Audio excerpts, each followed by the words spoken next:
नमस्कार सभी सज्जनों, देवियों और संस्कृत के विद्यार्थियों का भाषा अध्यापक विपिन कोठारी अपने YouTube चैनल पर सादर स्वागत और अभिनंदन करता है। आज मैं उपस्थित हुआ हूँ लेकर आमदनी भाग 3 कक्षा 8 की उत्तराखंड बोर्ड की संस्कृत की पाठ्य पुस्तिका का सप्तदशः पाठ, जिसका शीर्षक है सुभाषितानि, अर्थात अच्छी कहावतें, अच्छे वचन।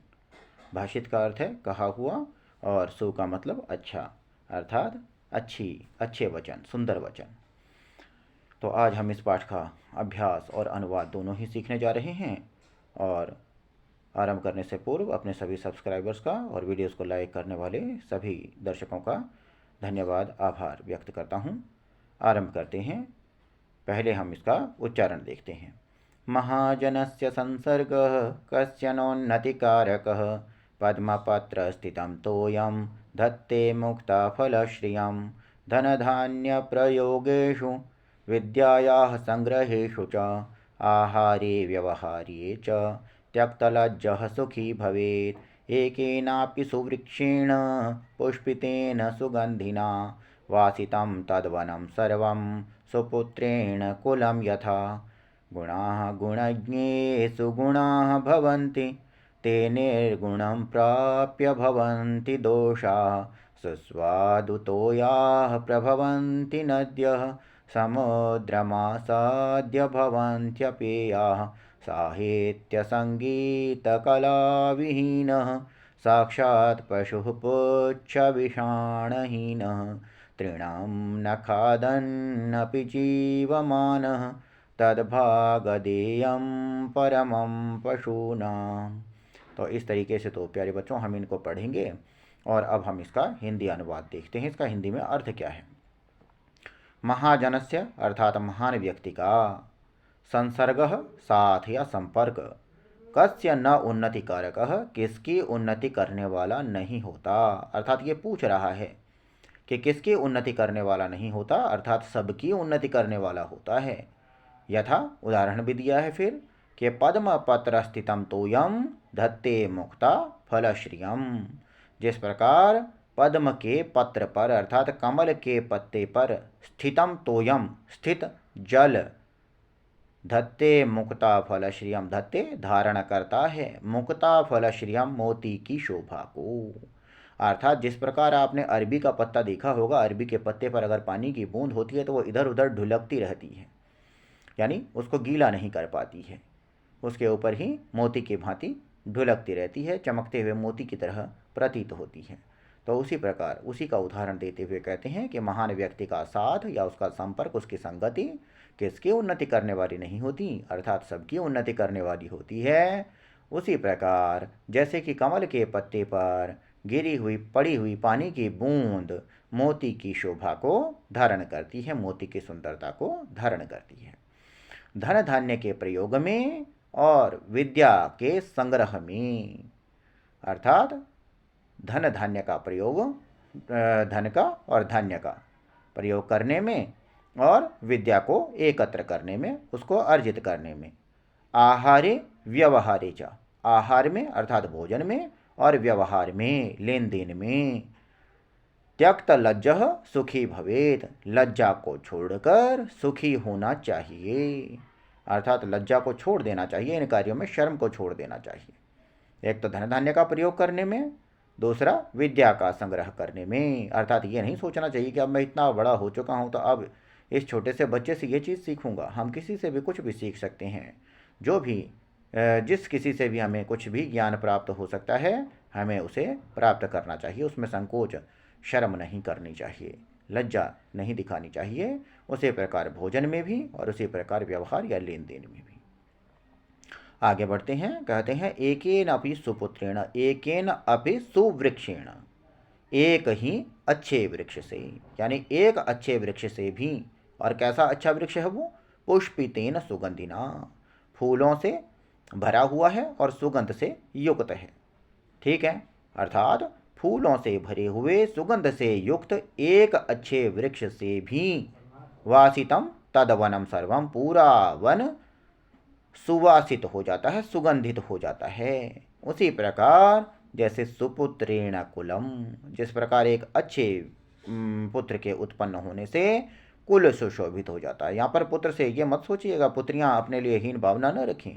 यहाँ पर पुत्र केवल संतान के लिए उदाहरण दिया गया है, ठीक है, छंद बनाने के लिए। सुपुत्रेण फिट बैठ रहा था इसलिए। तो एक अच्छे वृक्ष से, एक सुगंधित और एक फूलों से भरे हुए सुगंधित अच्छे वृक्ष से ही सारा वन सुवासित हो जाता है, सुगंधित हो जाता है। उसी प्रकार जैसे कि एक अच्छे पुत्र के कारण पूरा कुल सुशोभित हो जाता है। अर्थात जिस प्रकार कोई भी महान व्यक्ति है, जो महान देशभक्त हुए हैं या कोई भी महान पुरुष हुए हैं, तो उनके माता पिता का नाम भी हमें उन्हीं के कारण स्मरण रहता है, उनके साथ वह भी अमर हो जाते हैं। उसके बाद कहते हैं गुण गुणज्ञों में, अर्थात गुणों को जानने वालों में जो गुण हैं वो गुण ही रहते हैं। ते निर्गुणम प्राप्य, और वे ही गुण निर्गुणम प्राप्य, निर्गुण व्यक्ति को प्राप्त करके दोषाः भवन्ति, दोष बन जाते हैं। अर्थात गुणी व्यक्ति के अंदर तो वे गुण गुण ही रहते हैं, लेकिन दुर्गुणी व्यक्ति को या निर्गुण व्यक्ति को प्राप्त करके वे दोष बन जाते हैं।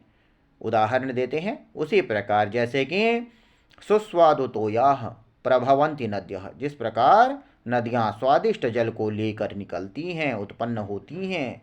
समुद्रम आसाद्य, और समुद्र में पहुंचकर या समुद्र में मिलकर वे ही अपेय हो जाती हैं, अर्थात पीने लायक, पीने योग्य नहीं रहती हैं। क्योंकि समुद्र का पानी महान बहुत ज़्यादा खारा होता है, बहुत ही अधिक नमकीन, कड़वा, तो इसलिए उदाहरण देता है। जबकि नदियाँ उसमें सारी मीठी ही जाती हैं, मीठे पानी को लेकर के ही जाती हैं। तो वही उदाहरण दे रहे हैं कि गुणों को जानने वालों में तो गुण गुण ही रहते हैं, और वे ही गुण निर्गुण को प्राप्त करके, अर्थात दुर्गुणी व्यक्ति को प्राप्त करके दोष बन जाते हैं। जैसे कि स्वादिष्ट जल को लेकर नदियाँ निकलती हैं, और वे ही नदियाँ समुद्र में प्राप्त होकर, समुद्र में पहुंचकर या मिलकर अपेय हो जाती हैं, अर्थात पीने योग्य नहीं रहती हैं। अब देखिए अगला, उसमें कहते हैं साहित्य, संगीत और कला से रहित, अर्थात इन सब के बिना, इन सब से विहीन, इन सब से हीन, जिसके पास ये सब चीज़ें नहीं हैं, ये सब वस्तुएं पदार्थ नहीं हैं। तो साहित्य, संगीत और कला से रहित मनुष्य जो है वो साक्षात पशु हूँ, पुच्छ विषाणहीन, वह पूंछ और सींग से हीन, पुच्छ और विषाण से अर्थात पूंछ और सींग से रहित साक्षात पशु है। ठीक है, आगे क्या कहते हैं फिर उस पशु के बारे में? तृणम न खादन अपि जीवमान, और घास न खा करके भी वह जीवित रहता है। तद भागधेयम परमम पशुनाम, तब भी उसका पशुओं में परम भाग होता है। ठीक है, साहित्य, संगीत और कला से रहित मनुष्य जो है वो पूंछ और सींग से रहित पशु के समान होता है, साक्षात पशु होता है। वह घास न खा करके भी जीवित रहता है, तब भी उसका पशुओं में परम भाग होता है। तो ये इस पाठ का हिंदी अनुवाद हुआ। आगे बढ़ते हैं। अभ्यास में कहते हैं कि पद्यों को सस्वर गायन कीजिए। तो हमने अभी गा करके भी देखा, आप भी उसी प्रकार गा सकते हैं। आहारे व्यवहारे च त्यक्तलज्जः सुखी भवेत्, साक्षात् पशु पुच्छ विषाणहीनः, एकेन अपि सुवृक्षेण वासितम तदवनम। तो इस प्रकार आप इनके रिक्त स्थानों की पूर्ति कर लेंगे। अब रिक्त स्थानों की पूर्ति के बाद बढ़ते हैं आगे।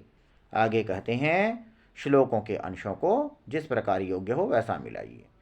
तो एकेनापि सुवृक्षेण पुष्पितेन सुगंधिना गुणा गुणज्ञेषु गुणाः भवन्ति, तद्भागधेयं परमं पशूनां, महाजनस्य संसर्गः कस्यनोन्नति कारकः। ये इन्होंने मिला के दे ही रखा है।